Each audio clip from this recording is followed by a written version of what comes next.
Hello, my last gamer. Welcome to the video. I just wanted to let you know I do have a Discord and a Twitter if you ever want to interact with me or say hi or have a conversation. And if you ever want to catch these videos live, head over to my Twitch and my Kick and come hang out. I sometimes don't talk. That's unfortunately one of my mini quirks. Is my inability to formulate thoughts as my brain focuses in on what I'm doing, and then I just forget to speak. So I'm always up to hang out and chat with anyone that stops by. So hope you enjoyed the video. Alright, and we continue on. How are you doing? How are you doing? Cadet finds you. Actually, thoroughfare glass roofing the roof through a canyon of struts and screens. Still recovering. Hey, I get it. Cadet smiles, but look where we are. She gestures around the broad street. Lair of tech and dirt, heart of the belt. Look around. You really look at the glass roof street. Its walls are built from scaffolding, shipping containers, its old plates, and 𝓢𝓵𝓮𝓬𝓽𝓸𝓻. It will glide across some open source of units and slopes of either side. Everywhere the screens flicker without sense or reason. You can feel the heat, the power that flows through the place. Collected by vast solar cells in the city's foundations, the heart is the right word for it. This place is the center circulation and tone, muscle tough, and running to a beat. You turn to Cadet.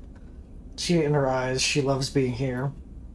I've been thinking how good it would feel to ride my bike down the street. The city needs a courier, right?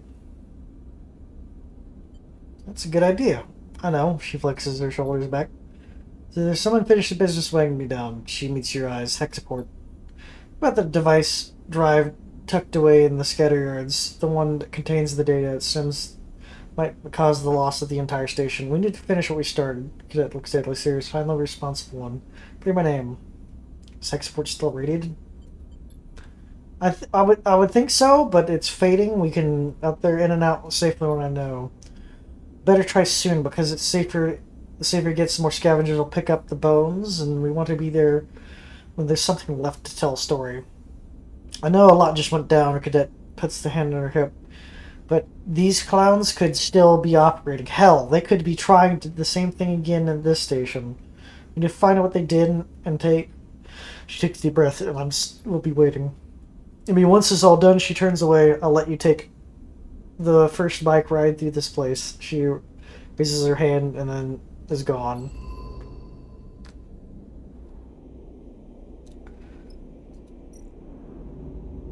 Junai's studies. Of course, asked her not to disturb. What's she doing there? Process raw scrap.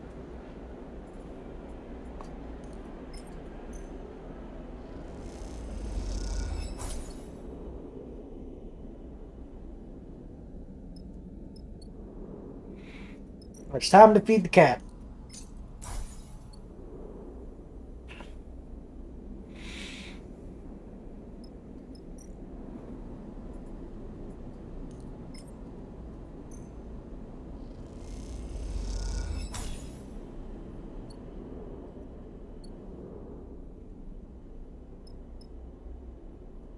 There's all exchange. We'll buy some fuel. We won't buy food. I could probably make the food back right now.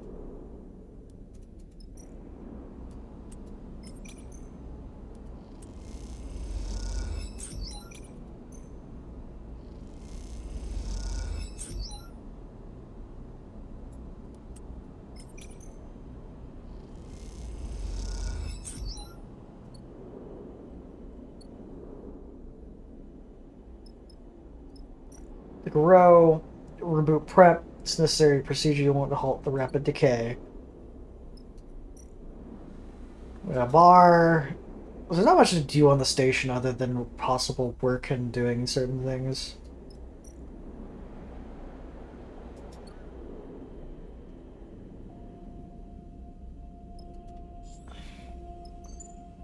The drive that ruined Cadet's life points that... Oh yeah, I need to update and get my last thing.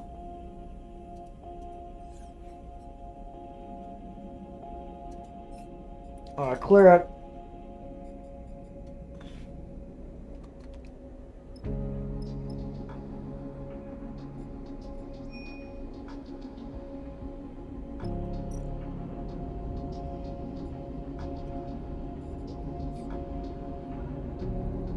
I can clean that out later.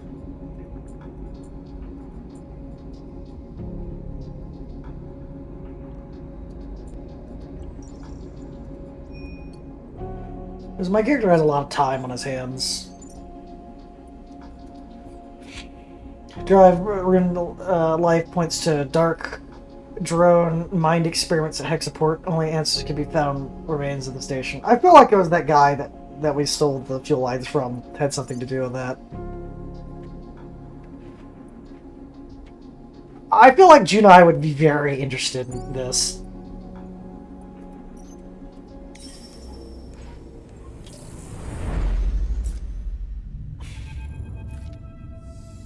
As Zurg draws closer to the Hexaport, the crew becomes silent, now staring at what's left. And once was a thriving station, you feel empty. The extent of the damage is impossible to ignore. Grim, 𝓤𝓵𝓮𝓮𝓸𝓻 shakes his head. It doesn't feel like we're here that long, he sighs. Now it's what's left. Look at the clouds of scattered debris, the layers of the station torn open to the void. It's a reminder how close the war and the unforeseen atrocities in the inner system are shifting into the belt. I don't like digging around this place. 𝓤𝓵𝓮𝓮𝓸𝓻 turns. Let's be quick about it. We need to know what happened. 𝓤𝓵𝓮 nods. Looking at this place, I'm not sure, but it's going to be possible. You look at the gutted station. It's hard to know where you might start amongst all the debris. You head to the airlock and suit up and get ready. You ready for this, cadet? Catches up in the passageway. This place is already giving me the creeps. I'm ready. Cadet nods. If there's answers to be found, we'll find them. What a waste. You and I getting ready to go out. The belt only has a few stations left like this. Also, Junai lived here for a while, so I feel like it is appropriate to bring her here too.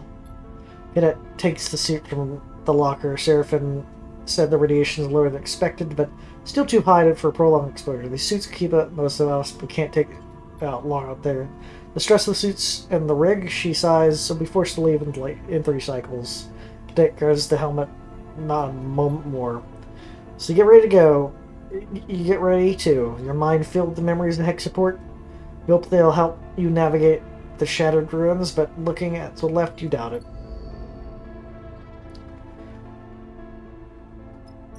Alright, we gotta rush. Search the ruins. The Hexaport ripped open. Exploring would be dangerous work, but well, it's good to discover. Hunt for data. Parts of the shattered station that were still active. Fractured solar cells. Perhaps they'll hold some clues.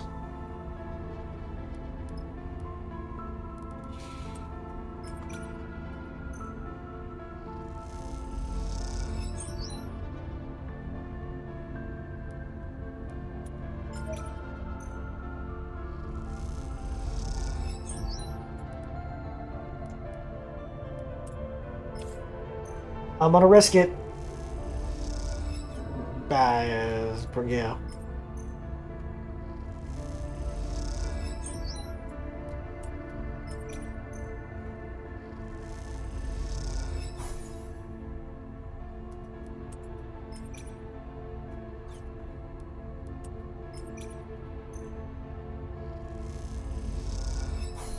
There we go.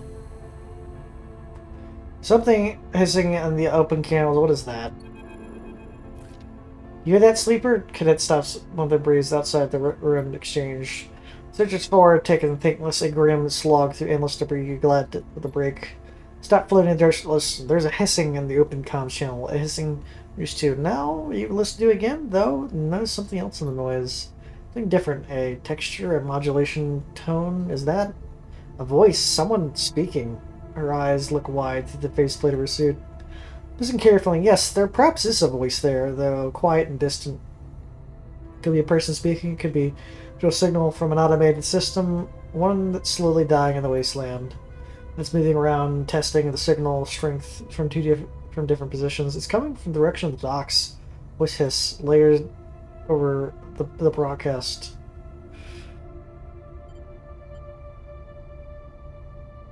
A survivor?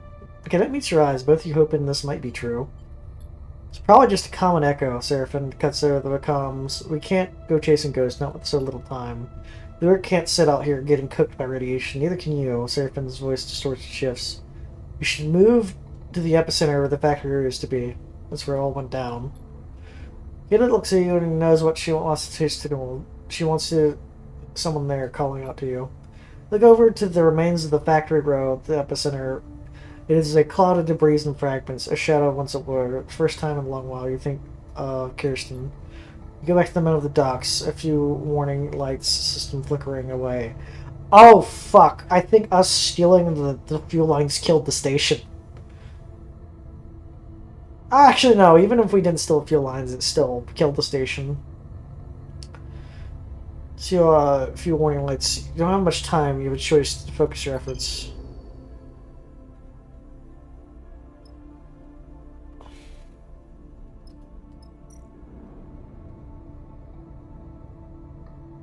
Dark shell. A ghostly broadcast came from the docks. Is someone hiding out here?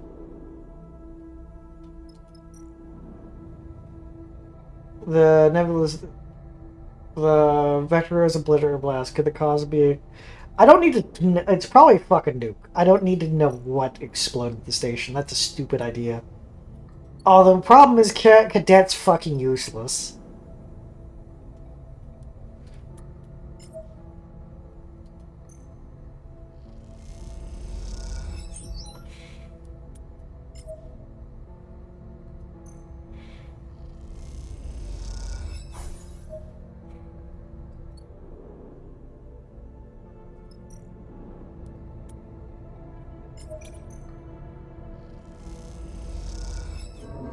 Yeah, we have to use every bit of dice that we can possibly scrounge.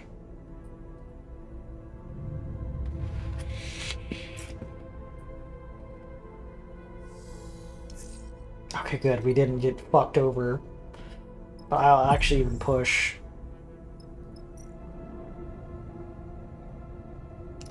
Trace the broadcast. It must have some source.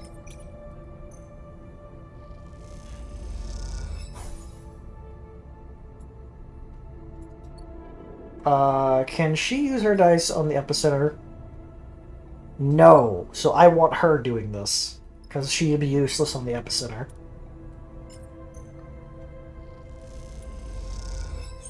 Definitely broadcast him in the docks, searching near gets narrow.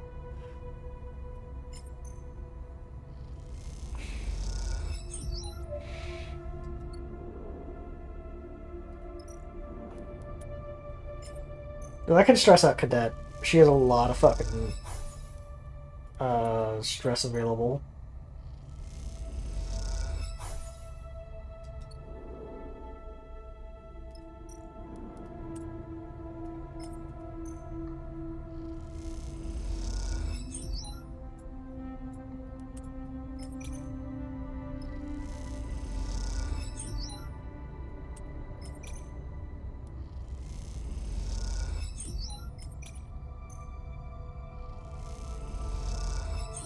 See the comms channel again. Could there be somewhere close? Urgent, the broadcast repeats. The comms retrieval required. Conway network agent, please respond. Yeah, I feel like that. Yeah, because maybe they stored the mind over here away from the bomb, trying to hopefully disconnect from it's a bomb. And then the bomb is still connected and exploded. You float beside Cadet, the two of you shocked and silenced by the sight in front of you. Both of you trace the ghost signal deep into the docks. Don't worry, it might be a voice of a star, but you have not prepared yourself for this. According to the docks, there's a nest of machines gathered of drones, motor sleds, crane systems, docking lamps. A nest for the drone's mind. Stop, please. Voice shimmers with a distorted relaying carrier signal ghost broadcast. We wish to be recovered. You don't know what the mechanisms of what you're looking at, but you understand the drone minds fled here, but how? You need to look at the Cadet. Unsure what to do. The signal of the comm switching to the broadcast signal. What happened here? Unverified access. Unable to resist. requesting recovery. The drone miner voice trembles and glitches. Conway extraction result 𝓢𝓽𝓪𝓻𝓭.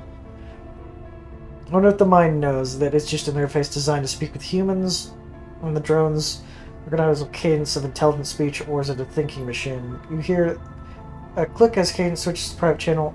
This thing's a weapon, her voice, flat and unemotional. Be careful what we say here.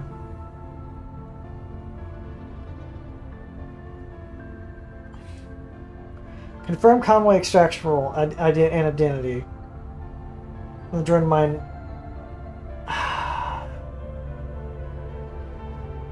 I feel like we should tell we're not Conway.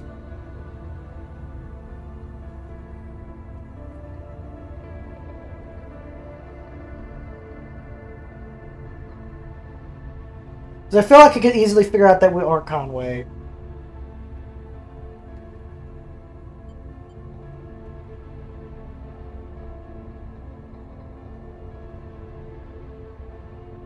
We are Conway. There's a pause. Please retreat, please leave us. Look, Kata hisses the private. It's a hardware to its station.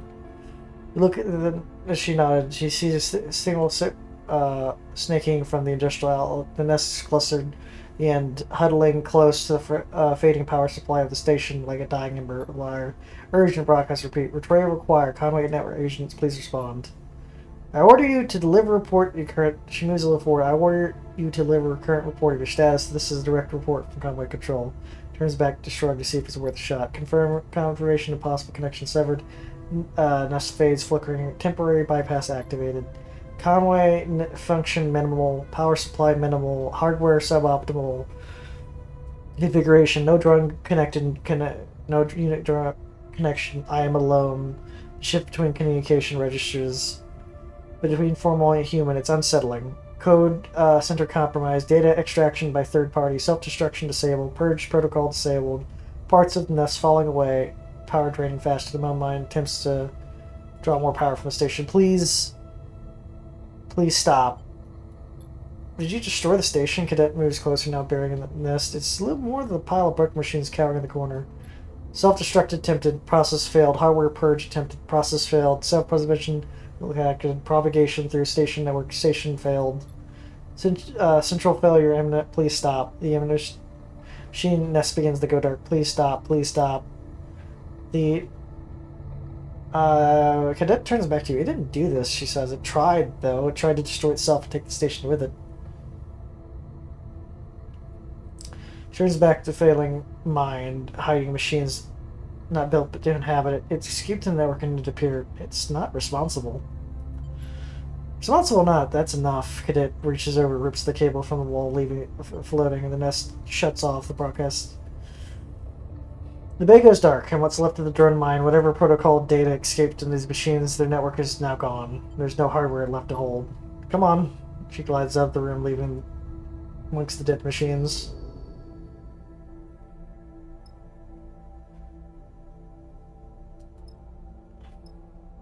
Well, we have one more day. We can fuck around and find out what the blast was.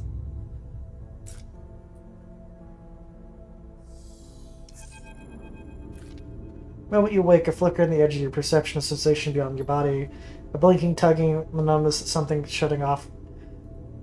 Panic in an instant. Oh, god damn it, the thing got hopped aboard my frame.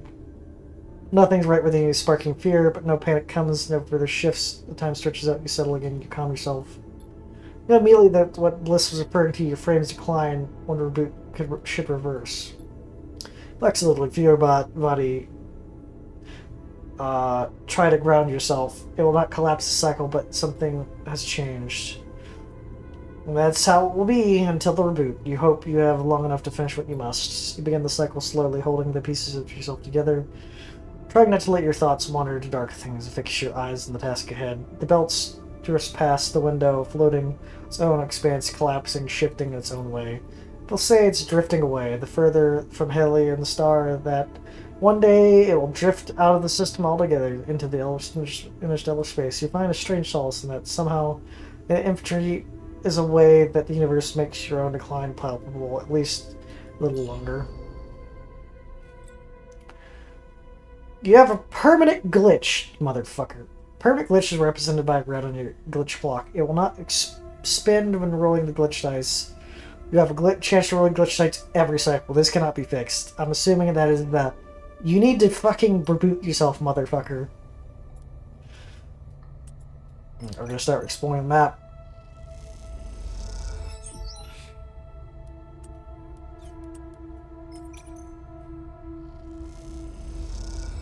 Breeze tells the story of Hexaport demise. You don't know where to listen. You float pieces that once were the factory row. A little more that you see pieces that once were scattered, scorched. As you can assemble them back into the place of your mind. No longer have searched here. The more it's broken in place, the more weakened your memory when it was whole. But you've managed to put together something here, part of the story of Hexaport's final moments. The story told in the blast marks is that the exterior plates of the debris, the material make up the station remain. Beyond that, the thing that's remarkable, there aren't any bodies. It seems that Hexaport had some warning, the lack of docked ships, the lack of mass casualties, though the explosion should have killed many, suggests the station had more time to react, at least evacuate in part. Then there's the blast, the explosion, the evidence that points to it coming from outside the station. It's hard to tell. It's so much secondary damage caused by the debris and shrapnel, but the pattern is there, you look at it. Something catches your eye. Something, you look over at Cadet arriving alongside you, studying the debris. Same as you. Put it all together. Pieces come together, a final moment of warning, evacuation, external attack. The first cause is the second. You know the drone mine was here, being scraped for code and data, screaming for it to stop. Then something happened, something the captors could not control. There was a crisis, rapid panic, and Hexaport was killed for their crimes. Okay, I'm assuming it somehow got a word out to the other drone control, and then it's like, oh yeah, we're just gonna nuke the station. It was a cover-up, wasn't it? Cadet was watching you through the evidence and flash recognition. They wanted to hide what happened here and what they were doing. If it had to be Sinestat,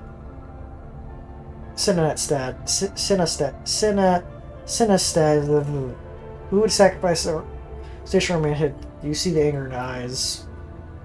This is why Hexaport was destroyed. The drone mine got out and entered the network. Who knows what that might have done. It could have taken apart the station itself, overloading every system, opening every airlock.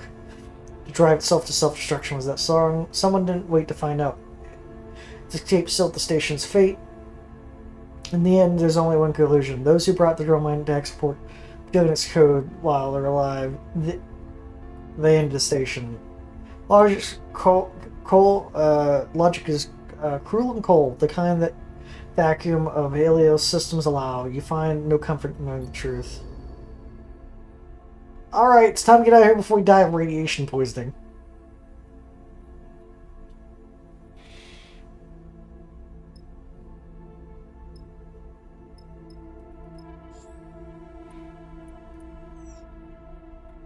There's nothing left to interact with.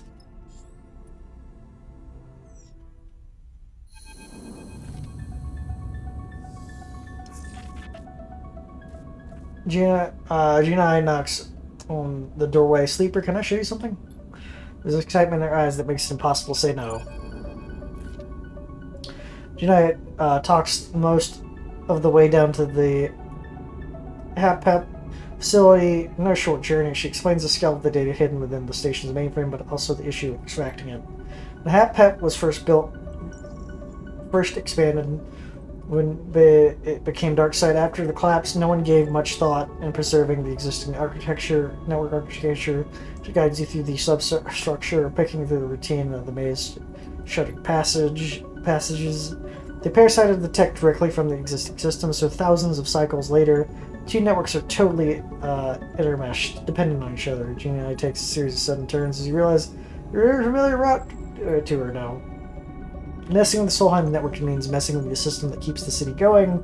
She's down a corridor, ones you recognize directly to the core. Let her explain. This meshing is not a good thing, she shakes her head. It makes Darkseid brittle, fragile, even. The place is more of a nice edge than anyone would believe. You look around, certainly. So you see traveling through the cycles away from collapse. But all the data we've been extracting that I've been archiving. It could help us. It could help us clean up Hap's system. Could turn this place into an archive, and others could come and learn the ruins Solheim left us. What's in all this data? Anything you can imagine. Everything from corporate mesh records to blueprints, maps. She shakes her head. It's all too much for me to process or understand, but thanks to our little visit to the bunker, I have a plan. Something that'll help. Right at the door at the mainframe, Jenna suddenly stops. I spoke to Bliss. They told me, sorry, Sleeper, I know you have a lot to deal with. It's a lot to process. Jenna nods. If you ever need to talk, she trails off. Jenna hits the button, and the doors hiss. You both glide in the mainframe its column, stutter the blinking lights of active traffic. I got an idea for you, actually. Well, for you and Overseer. Jenna glides over to the mainframe. You look at the mainframe and you see now it's surrounded by new terminals, wiring, and some kind of external access network Jenna has set up. I had to beg, borrow, and steal to get this going. Now we have safe access to the network. It's low risk. She moves over to one of the terminals. It's not quite finished, though. Recall last time you were here. Lane, Overseer, the Spear of Light, and then nothing. You wonder if Overseer is... where Overseer is now, if anything they are ever at all. Yeah, Overseer is like a fragmented fucking mind that goes everywhere. Remember how it felt being dissolved into the network. Vertigo's possibilities of life without a body. Something flickers to the lights, a shimmer of movement, like a fish beneath the water. Sleeper, Unite breaks your train of thought. Are you listening? I was saying, I need more data finished preparing. I know. I've already extracted so much, but often so little that's usable among the bit rot corruption. Where from? Hellions Gate's the place to get the data. Apart from there's a big pre-collapse facility, the belt. Its hostile conditions mean a lot is untouched. It's too much before you, but I get it. I want to just do something with everything we managed to grab before the bunker wrecks. From the bunker and the wrecks, we put a lot in the dark. Let's expose it to the light. We pull a lot from the dark. Let's expose it to the light. Jedi faces you. Well, that's what I wanted to show. This is what I wanted to show you. She looks away. I'm very impressed. It will be when it's finished, she smiles. Thank you. Junai turns back to the terminal, and before long, she's fully engrossed. You imagine she's barely even remembers you here. Leave Junai for her preparation and start sent to Darkseid. Thoughts of Overseer flickering in the back of your mind. Not much to celebrate your return from the Marines of Hexaport, but you're glad to be back here all the same. There's something about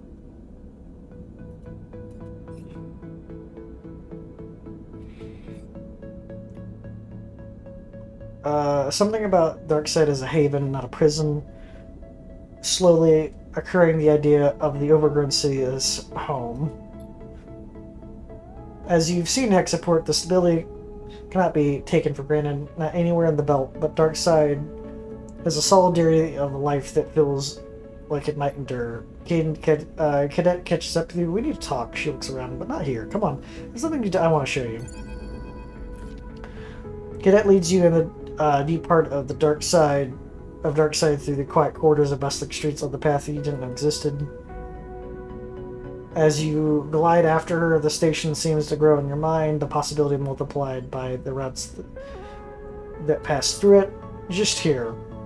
Cadet leads you across the covered bridge.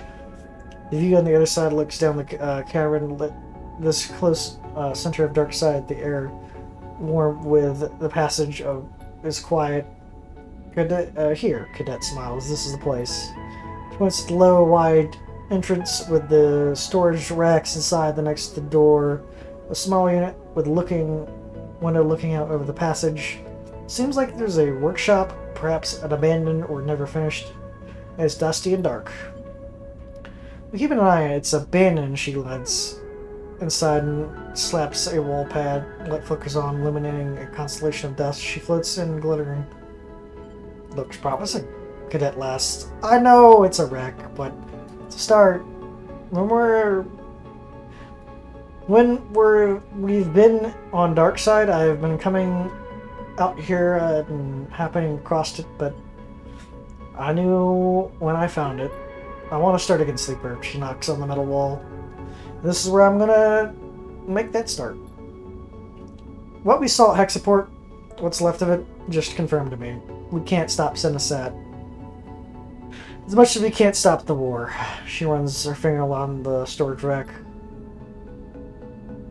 We have that drive, our suspicions. Sinisat is vast. How could we pin this to them even if we wanted to? She looks over at the workshop. I don't want to think about it anymore. I want to start again. I want to work. I want to ride my bike in courier passages till I fall into my bed at the end of the day with nothing left.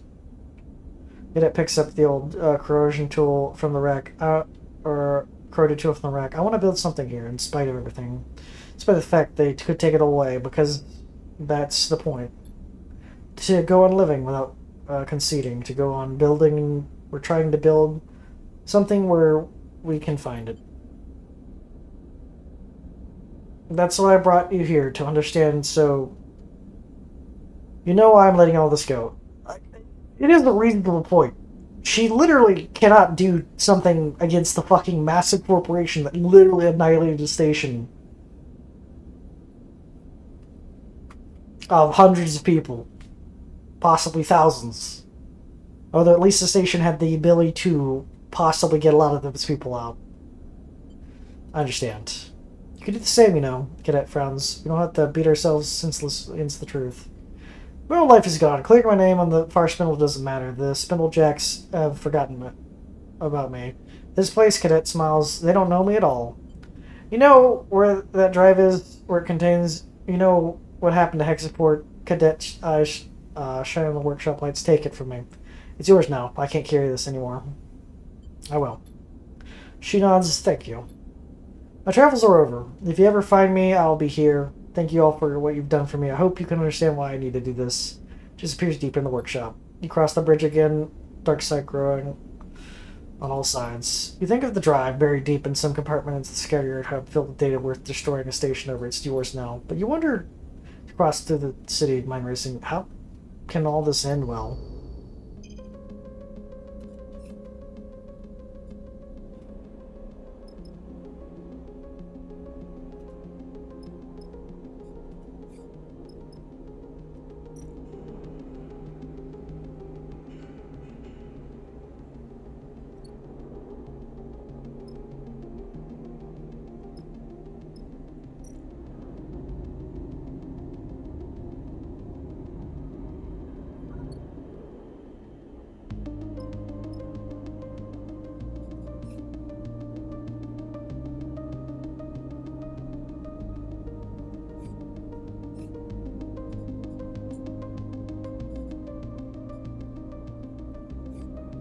I can help clear out Узbo while we're here. Search the safe house.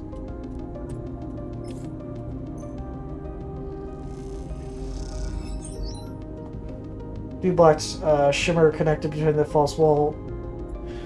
Bo is trading in this open port market.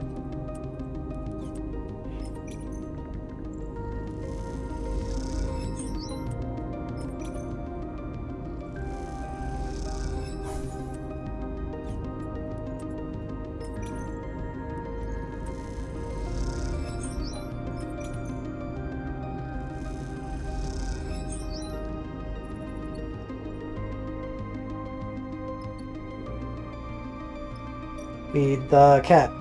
Feed the cat.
So, cadets decipher friend just as you left it. You remember the cycles ago that cadet spent in here poring over the dark data, the strange fragments of the drone mines protesting seated among the code.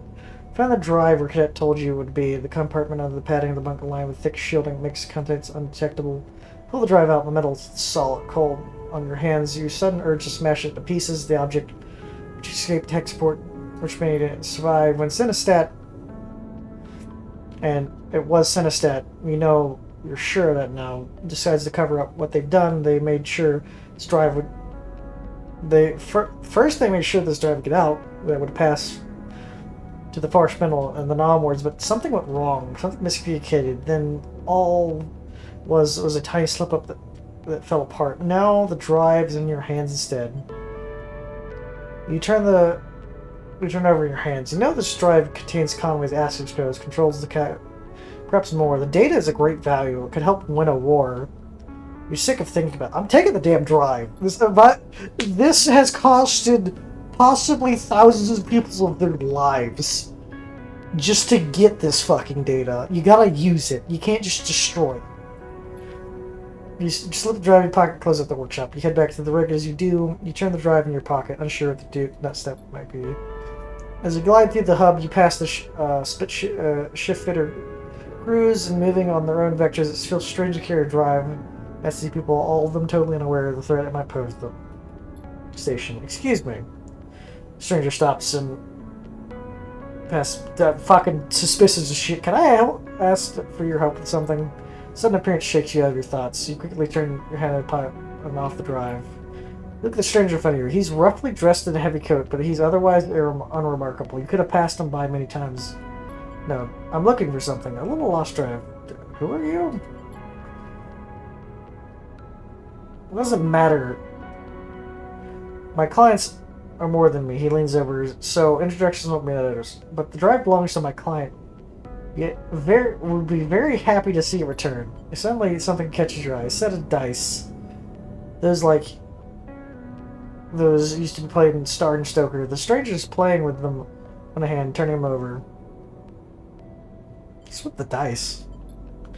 The stranger looks down as if they've forgotten who's holding them. I admit, I love to play these games as I pass the time.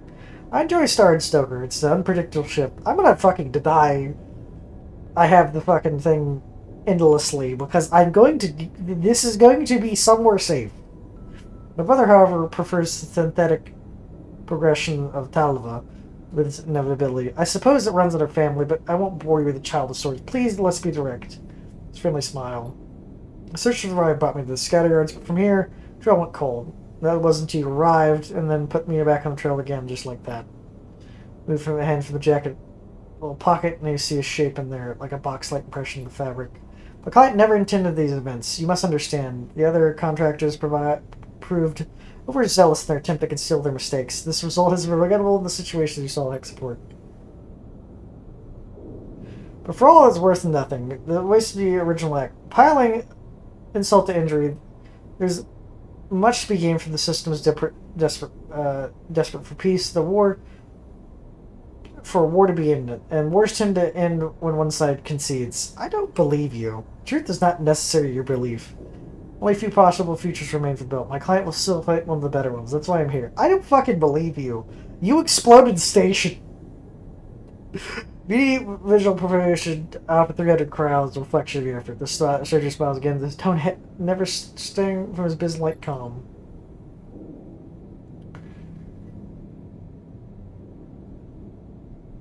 No, can you return the client's drive? The stranger hand shifts the pocket. Feeling this is not a choice you can deny. I feel like I want to break the fucking drive. I'll break the fucking drive. You have to drive your pocket so hard that cracks start to hit. You see the stranger's eye flashing with a warning. The drive into the metal wall, the passageway, splintering in 1,000 shards, peppered to cuts and scratches. The stranger shakes his head. A regrettable decision. You hold yourself ready, expecting a retaliation if it does not come. The stranger simply turns and clunks away down the passageway. He does not waste another word on you. Transaction is complete. Make the rig as you do. Weight lifts each quarter, each junction. To make it aboard the transit shuttle to Marco's yard, back to the ridge. You think, oh heck, support, what's left of the place. You ever forget what happened to the station? You're not let it see your future. Cadet refuses to be sucked into that web of secrets, now you refuse to. There'll be no account of Sinistats crimes, there'll be no reckoning, but there'll be life outside the future of the belt, and you know it. I don't want them to win. Conway's fucking bad, but... Yeah, oh yeah, we're willing to sacrifice the station to get this data. What else are you willing to sacrifice out the belt? It's like... The other thing is, the bad about with the corporate war, and it continuing, and there's a good thing about the corporate war, because as long as it continues, the corporations cannot focus on the belt. But as soon as one side wins, I absolutely feel like the war will just reach the belt. Or like, one of the corporations then can just bring their full war assets against the belt.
But I also felt like that man could offer me a hell of a lot more for that damn drive. Not a measly like 300 fucking cryo.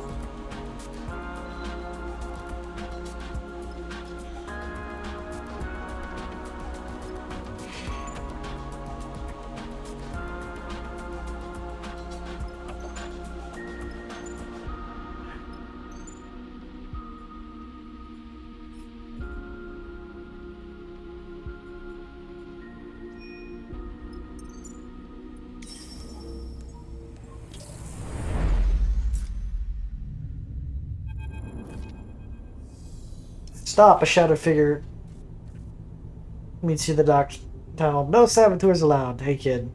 Sir glides, ruffles the figure's hair. Still playing sheriff? Nah, just bored. Xander grins. What are you doing here? Glides through alongside Seraphim as you drift towards the tunnel. Oh, you're a business, Seraphim pushes past. No offense, kid, but you actually can't. You aren't actually the sheriff around here. You pass the familiar door back into 𝓢𝓵𝓮𝓲𝓃. Surprisingly pleasant feeling, oddly like coming home. You came, Cadence. Docking at the concourse, waiting for you. I'm impressed. Seraph immediately erupts into the uncontainable smile. Cadence. He turns to you. You two remember each other, right? Sleeper saved the colony, Cadence. Deadpan's answers intended to cover just share Seraphim's awkwardness. Yeah, I remember them. The four of you descend through the docking tower into 𝓢𝓵𝓮𝓲𝓃 itself. The colony looks as much as the same when you first left it, though when you pick up from Cadence is that changes are coming. Carmen's back with a vengeance since Darkside. Cadence smiles. He's all about expanding and improving the colony, which why Ashley comes, Sarah. Nickname slips out. But both Cadence and Seraphim clock it and glance at you. As you reach the core of the colony, you see the incredible increased activity. There's more colonists than you remember, and they're more back and forth with purpose, carrying crates and tools, and the chatter's less than usual. We need help. We can sort the place out. Cadence notices you watching the stream of people. Carmen wants to do something, some kind of event, an anniversary, I think honor the founders and all that. Gonna be a big party. Xander grins. Can't wait. So, Cadence, like between you and Seraphim, what do you think? Up for some colony manual labor, she grins. Seraphim gives you a side glance, observing your response carefully. How could you say no? Bliss has been a touch sleeper. Turns you over his shoulder as soon as you enter the cockpit. Sitting in the pilot's seat. They say they're ready at the reboot. Did they say anything else? You know, Bliss. Seraphim rolls his eyes a little. They're worried. How you feeling? Rough. Seraphim nods, doesn't answer. He seems to be thinking about something. I know the reboot needs to happen, Seraphim speaks slowly, carefully. I know the risk, and I can see all that. But I also know what happened last time, and I don't want... He pauses. I don't want you to fake it again. So all this. He gestures around to cockpit. Everything we're done.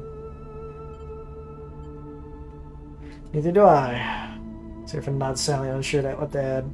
I'm not saying it's scary, I just need to say that if the reboot doesn't go how we want, I'll miss you. I'll miss all of this. I will too. If you remember, Seraphim laughs shakily at his own jokes. Seraphim turns back to the cockpit console. Whenever you're ready, we can go to Flicker Road. Bliss. Seraphim pokes the console. If you have things you want to do, wrap up first. I understand. I would too. Here, Seraphim tosses the object to the cockpit, catches the air. Take that when you're ready to go to Bliss. It's good luck. You open your hand and see familiar disc, a coin, engraved with rubbed away a little more than the vague shape of signs. Thought you gave this to me, now it's yours. Can't run forever. From this forever, alright? He glances over his shoulder. We've done enough running anyway. He turns back to the console and returns back to diagnostics. You leave the cockpit running hand along the ribbed metal passage outside. Is it really possible you could forget all this? All these layers of memories, all this experience? Perhaps it's just... you can put off a little longer. Take another tour of the belt. Tie up loose ends. Perhaps you've done enough of that and will escape the inevitable. Try to recall how it felt when you first awoke after Lane interrupted the first reboot. Even that is a fading into a hazy memory told by an unreliable narrator. Maybe it's just next step, one of the thousands that put you here. The first of thousands more that take you onward. You come to your thoughts unsure, still aware that this decision will take the step, and ultimately the rest is with you.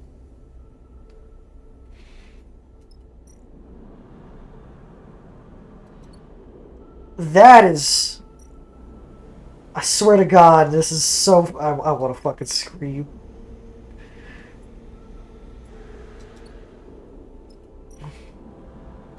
Oh, I can do any of it. Okay. Well, first, we gotta feed the fucking cat.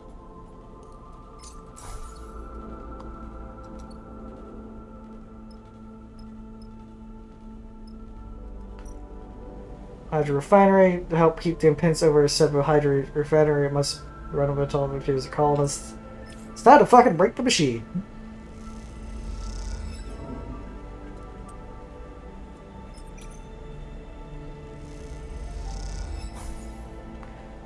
There's independence. Like establishing something is all help it go to thrive.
It's growing thanks to the hard work of the colonists and you.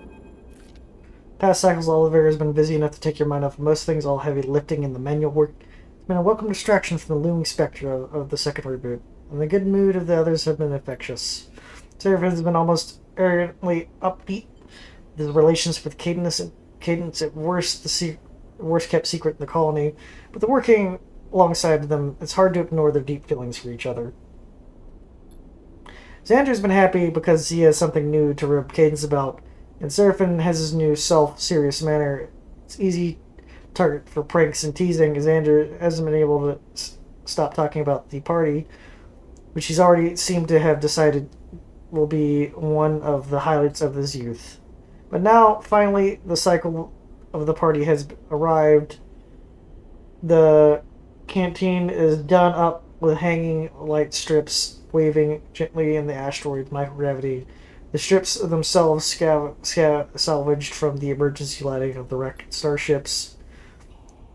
With work stopped, all the colonists arrive. You find the reboot feeling in your mind once again growing like a shadow.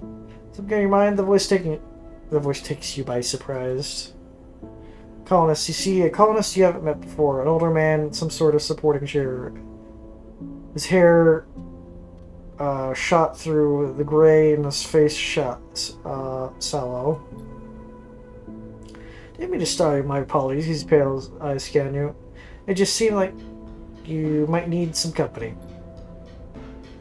There's a strange look in his eyes that you can't quite place. He's looking at you like you've met many times before. You've never seen him before in your life. Looks beautiful, doesn't it? He gestures to the canteen hanging lights. His chair propelling him forward with little puffs of air. These young people do such a good job. Warms my heart to see them like this. Never thought the Rock could ever be a home. He looks sideways at you. Have you lived here long? Oh, since the beginning. Back before there was a here. He smiles. Back when there was just a wreck and a rock. But let's not chat about me. I know there's something about you. There's his chair a little. What's eating at you? The way you're staring at the lights, there's like they're about to leap down it and strangle you. He chuckles. It becomes a cough. I am afraid of the future. See that I am myself most days. He sighs. After a certain point, you realize it isn't going to get better, and all you have to do is wait for things to get worse. Getting worse. The body of mine is on the downward trajectory, that's for sure, but it's mine, and I'm growing into it, and I guess in the end, like it's because of mine. I carry me all the way to the end, and then go on becoming something else something else entirely. I don't know why, but the thought always helps me. He coughs 3 times, hard like gunshots. The colonist squints to you. Sorry, I'm not good with reassuring people. I remember that. He smiles, but I do like to chat. But I do like chatting. He looks back at light strips. Really lovely, isn't it? Just beautiful. You look at the light strips now as the hum people arrive and filters into the canteen. Something in the air, anticipation, the sense of a rare moment passing through, something to hold on to and let go. These light strips are beautiful. You turn back to the old colonist to agree with him. He's already gone. Hey, sleeper, Seraphin pushes through the gathering crowd. Got you a drink. He offers you a pouch, some amber liquid. Hey, Cadence comes up alongside you and hugs you with one arm. I wonder where you were hiding. She smiles warmly at you with her infectious smile. Think about mentioning the old colonist to her and asking about him, but Seraphin hushes you two. The two of you. Caravan's about to start. You follow Seraphin's eyes to the front of the canteen where above heads of now quite large crowd colonists. Here, Carman floats surveying the room. We meet this cycle, Carmen begins, his voice loud but clipped in a formal way you haven't heard before. To first remember those founders of this colony, those lost and still with us. Never forget the distress call that brought me here to the wreck of the Pilgrim Seed. never forget the scene that greeted me. And I know you were there too. I know some of you there too. Rumble will now acknowledgement moves to the crowd. But I also know that many of you weren't, and that many of you came here to take refuge from other troubles. And I would like you to be able to remember that too. That's at cadence, her eyes fixed, the incredible intensity on Carmen, look wet in the glow of the light strips. There's thousands of refugees on the Pilgrim Seed, too many. And far too many were lost. Those from Emberstep's song, Emberstep's heart, or Ember's heart, Ember's song, Ember's heart, and those from the Three Sisters from Erlin's Eye. Many are not here in Elevator anymore, taking their own path across the belt and beyond, but we acknowledge them all, remember them all, lost and found, present and absent, because without them, we would be no colony here. Before the wreck, Olivier was a handful of buried bays, a scrapper's hideout, a place for old and tired mercenaries like me to hide themselves from the universe and forget what they had done. But when the Pilgrim Seed was wrecked, it brought the universe back to Elevator. And I cannot hide. I could not hide any longer. Carmen stares out across the crowd with a hard glare. We built the canteen from the Pilgrim Seed. We built our homes. We built our farms. Our homes, our farms, our refineries. We built the independence from their failed hope. A rustle discomfort goes through the crowd. Carmen pauses to let it settle. We should not be ashamed or afraid of this. We will remember this gift. We will build upon it, or build on it. There's a cycle, and every cycle after, we will thank them and our actions. The crowd members in agreement. Carmen takes a deep breath and straightens up. Weight seems to lift from him, the weight of testimony. Now here, in this room with you, I will thank them with my laughter. A cheer goes up. I will thank them with my joy and with my celebration of the war of approval. We will all thank them as loudly as we chaotically as we can. I will join in the cheers and applause. You join in applause too. You whoop. Surfing laughs nearby. Then you feel a pair of hands on your arms, Cadence pulling at you, grinning, crying. You feel another on your other arms, Surfing dragging you into the crowd. Suddenly, you're in the thick of a crowd, so many bodies in one room, dancing, spinning, and shouting. Nothing like you've ever seen. You notice the rest of the crew's in a meal. A flash of a familiar face among them, the masked colonists. You see Xander being thrown into the air by a group of different kids, different Asians, laughing madly as he bounces off the ceiling. The rest of the cycle, you think nothing. For the rest of the cycle, you think nothing about. You think of nothing else but the joy of those around you and the joy that it instills in you.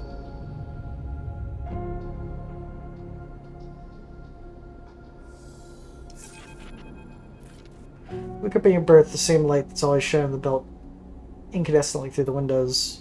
So they'll rise and you're slow to begin the cycle. At some point, Seraphins arrives back at the rig with no indication whether he slept or not. You find him in the cockpit leaning in the chair looking out at the lights of the elevator and smiling. Good party. Not sure I've ever seen anything like it. How's Cadence? Seraphim gives you a look. She's great. She loves seeing you let it all go. He smiles. I did too.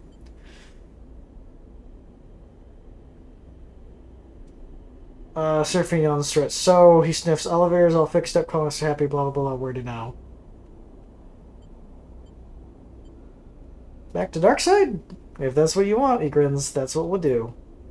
Seraphim pauses for a moment, and something passes over him, makes him shiver. I heard from Talia. He looks away. Wellspring is in transition, but Union Council's taken over. Kirk got what he wanted. The blockade will come down soon. He sighs. I'm not sure I'm ready to revisit that place. She smiles. When it comes to Talia, I have something to show for myself, you know.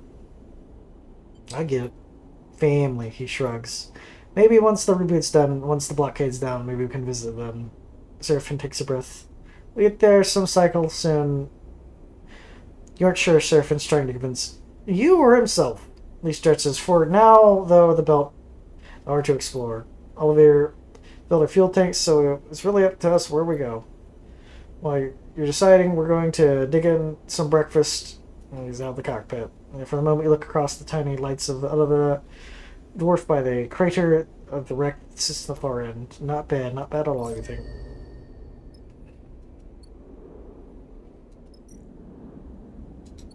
Yeah, I'm full upgraded, I remember. So I don't need to save points like I've been doing.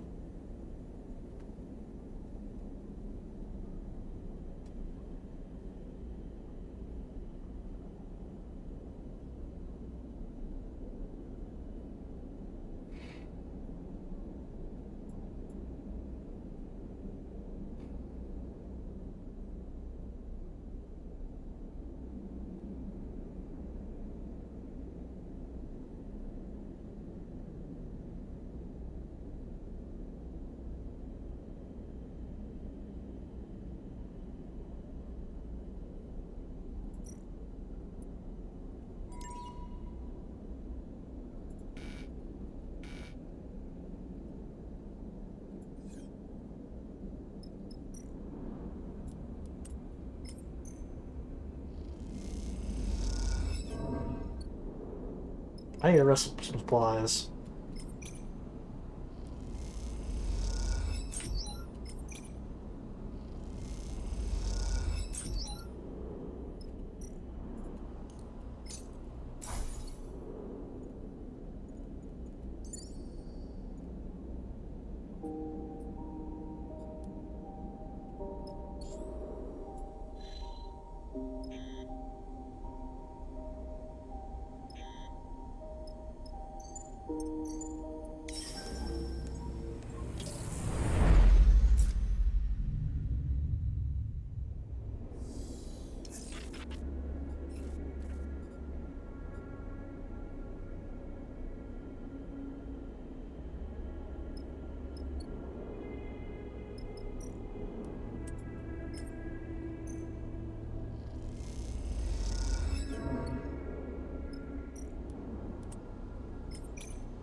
I'll probably have to stay here out for a couple fucking days, grab as much data as I can scrape from the structure.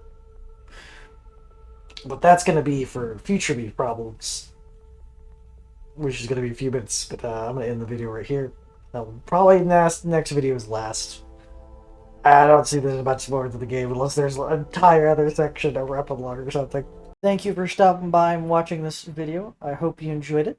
If you did, please give me a subscription, leave a comment, a like. Maybe head over to my Twitch and Kick and follow me there and say hi. I hope you have a great, wonderful rest of your day. The night is young, but it feels so old. A story written, yet never told. The mask is heavy, the air